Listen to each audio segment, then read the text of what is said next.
It occurred to me that we didn't have, it's clear that we didn't have any commentary yet on medicine and politics, and I can't think of anybody qualified to do this than Beatrice Golomb. She's an associate professor of medicine at UC San Diego. She's worked extensively on Gulf War illness and with RAND reports.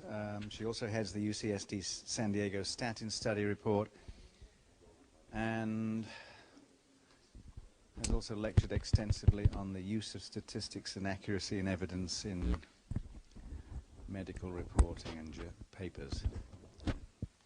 Okay, so we've all heard how important it is to apply evidence to policy decisions.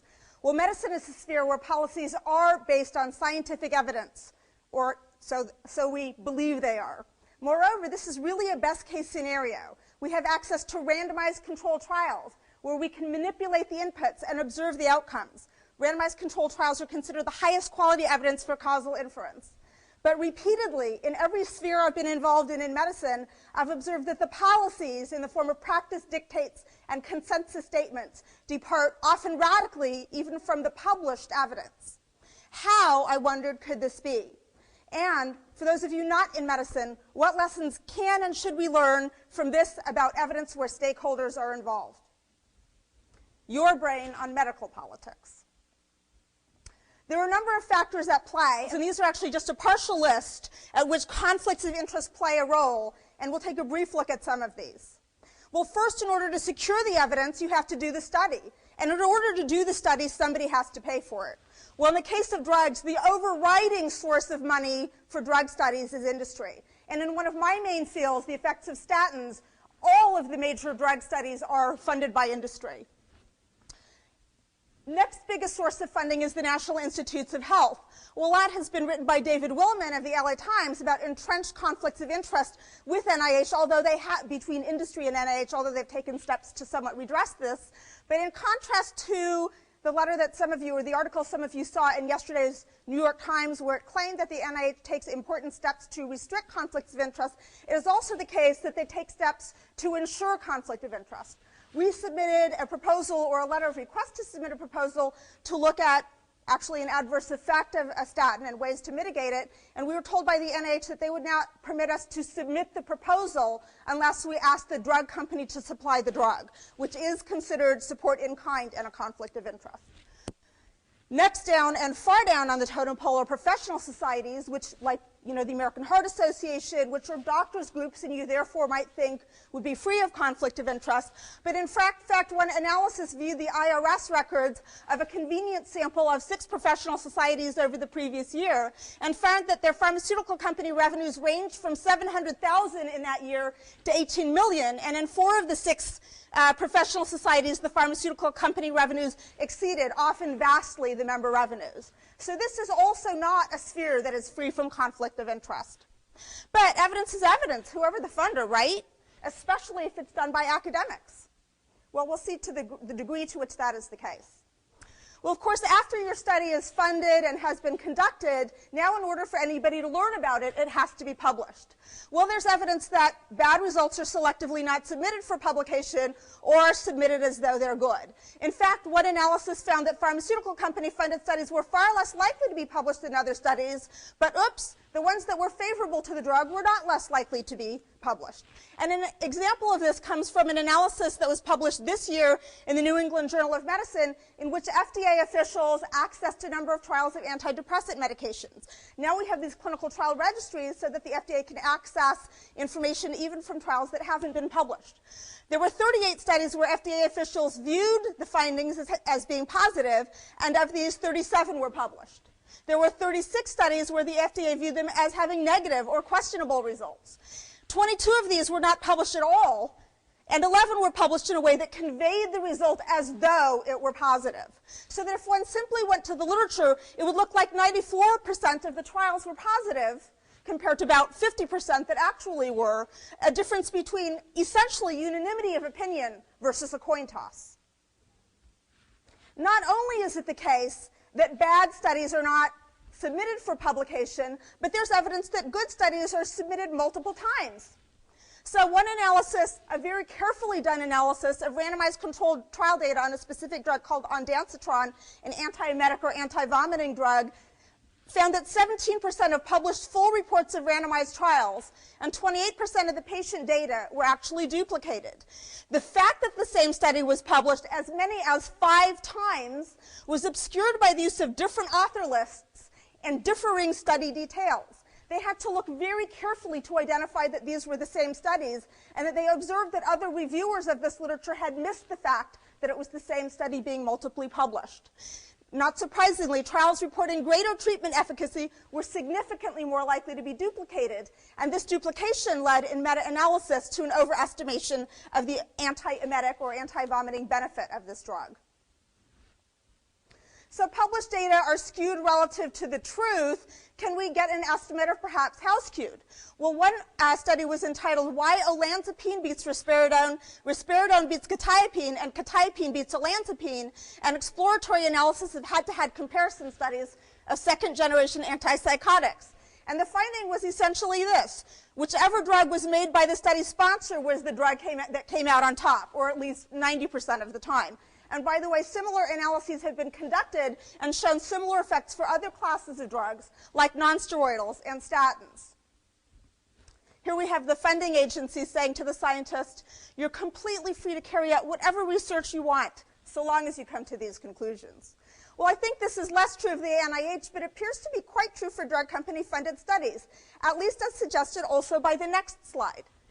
In a multivariable analysis of industry-funded, in this case, statin randomized trials, funding from the test drug company was associated with results and conclusions that favored that company's drug, controlling for other factors. So the odds ratio, meaning the ratio of the odds for that study's drug being better compared to the odds for the comparator drug being better, were 20 to 1 for results and actually 35 to 1 for conclusions. So that even if you couldn't come up with a way to make your results look better, you could still portray the conclusions as though your drug came out on top.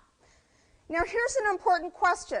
If you have 2 approximately equal drugs from the same class where either one can be made to look better depending on who funded the study, what implications does that have for comparing a drug to another drug that it's no better than when that other drug is called placebo?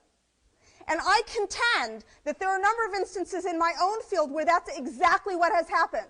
For example, the PROSPER trial, which is the sole randomized trial of statin use in the elderly, failed to find even a hint of a trend towards survival benefit, toward morbidity benefit, towards stroke benefit, and there was a statistically significant 25% increase in incident cancer in the people randomly assigned to statin relative to placebo. And yet the conclusion of that study was that these findings extend to the elderly the approaches used in middle age. This was a high-risk elderly population, and on each of those features I mentioned, they differed radically from findings in middle age.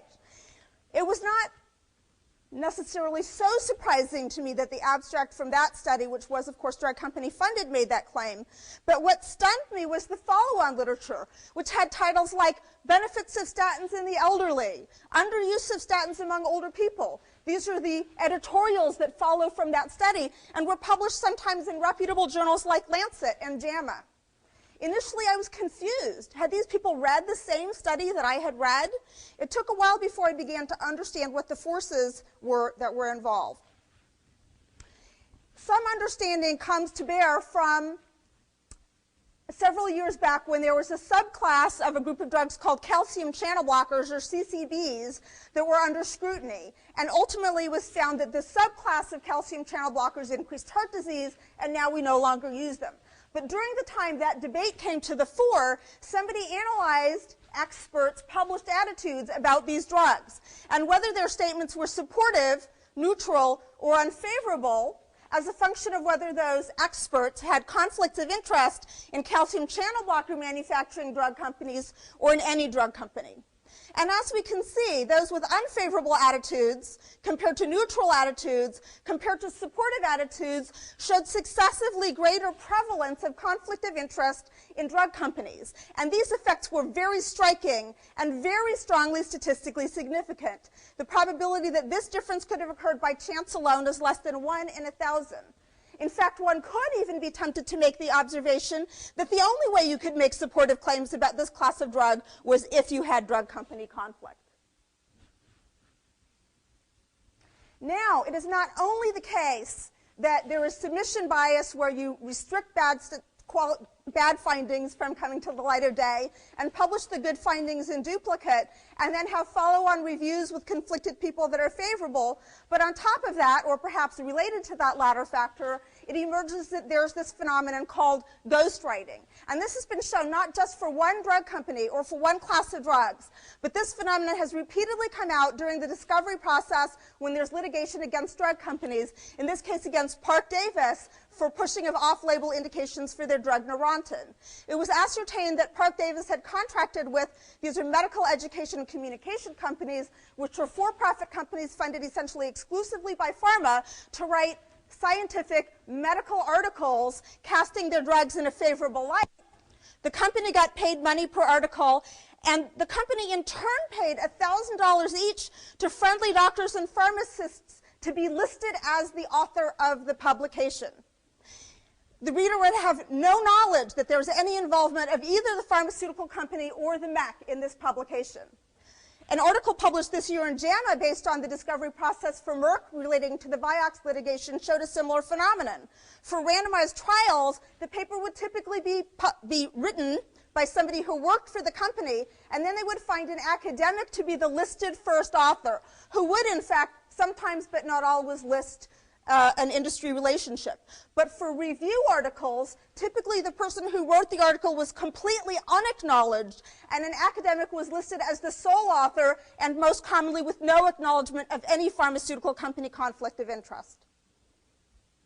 So after you have this issue already of submission bias, well, it's got to go to a journal, and the journal has the opportunity to accept or reject an article. It would be nice to believe that medical journals are bastions of truth and light, but evidence suggests otherwise. In fact, medical journals are businesses and rely not only on drug company advertising for their revenue, but also on the less recognized sales of glossy reprints of drug company favorable articles, for which they can net $100,000 or more for one favorable article. And as has been observed by people who should know, like Dr. Richard Smith, the former editor-in-chief of BMJ, and Dr. Richard Horton, the editor of Lancet, medical journals have devolved into information laundering operations for the pharmaceutical industry. Most medical journals have no policies on conflict of interest for their editors, and as Smith said, publish a trial that will bring $100,000 of profit or meet the end-of-the-year budget by firing the editor who refused to publish the article. And the stakes are no longer low. A few journals that not long ago measured profits in the tens of thousands of dollars a year now make millions, according to at least 3 editors who agreed to discuss finances only if granted anonymity. And I'll just say, since this came out, since Dr. Nemiroff was named in the New York Times article yesterday, that he's sort of responsible for one of my favorite examples of conflict of interest. He was a lead author on an article in the journal on which he was editor-in-chief, where he and 7 other co-authors failed to disclose that they were paid consultants to the company that made the device touted in the review, or that the article was actually written by the company itself. After this was outed by a reporter, he resigned as editor-in-chief. But this is a nice sort of advanced maneuver. It combines thought leader influence, author influence, editor influence, ghostwriting, and concealed conflict of interest all in one flourish, sort of like the triple sow cow of conflict of interest. So after the papers go through all this process of submission bias, and I didn't mention the issue of reviewer bias, and editor bias, selecting at each stage relatively for the articles favorable to drug relative to those unfavorable, we have the issue of how the information is disseminated. And one mechanism is through medical education. Unfortunately, much of medical education comes through the filter of the pharmaceutical industry, and reliable estimates put industry's expenditure on promotion to doctors at $18.5 billion, about $30,000 a year for every physician in the United States. Usually when I mention this to doctors, they go, "Where's my share?" As has been observed, does anyone really believe that medical educators are properly doing their job when they allow the pharmaceutical industry not only to subsidize the educational costs, but also to help prepare the curriculum? The Accrediting Commission has actually accredited some drug companies and a number of these MECs, which means they can actually develop their own curriculum. But also help prepare the curriculum, recommend and pay the speakers, pay students and residents to attend, lavish free meals and other favors on attendees, and then promote the company's products at the meeting. How might it be that the Accrediting Commission for Continuing Medical Education is so permissive to industry involvement? Well, perhaps it relates to the fact that almost half of the task force members are representatives of the pharmaceutical industry or consultants for businesses like these MECs that work with the industry in preparing educational programs. Only a few actually represent academic CME institutions. And the next way that education occurs is through professional meetings. And sometimes it's merely they're often extremely heavily pharmaceutical. I have to go short on time, so I'll just go ahead. I'll also say that suppose there is somebody who actually speaks up. What are potential implications to them? Well, there are a number of known instances in which there are direct threats, such as Dr. Buse, who presented data a long time ago about this drug Avandia that recently came to attention showing potential harms. And drug company officials reportedly phoned him and suggested he could be personally financially liable to the tune of $4 billion in lost market capitalization for his remarks. Probably it's more common for drug companies to act through their academically involved minions, as in this example of Dr. David Healy, who actually accepted a job offer from the University of Toronto. Then after he gave a talk there suggesting that Prozac may cause suicide, had his job offer rescinded. It might bear note that the Center for Addiction and Mental Health at University of Toronto had been funded by the manufacturer of Prozac to the tune of $1.5 million in recent years. Incentives in academics strongly favor industry. To get advancement, power, and space, you bring money to the university and publish large trials in big journals, goals that are most quickly advanced through drug company funding. When I did a debate at the American Heart Association several years ago, I sat across the table the night before with my co-debatant, who apparently forgetting that I was sitting at the table said to the person next to him, "It would take 4 slides for me to really list all my conflicts of interest." To which she responded, "If there's any company I'm not on the take from, come on over."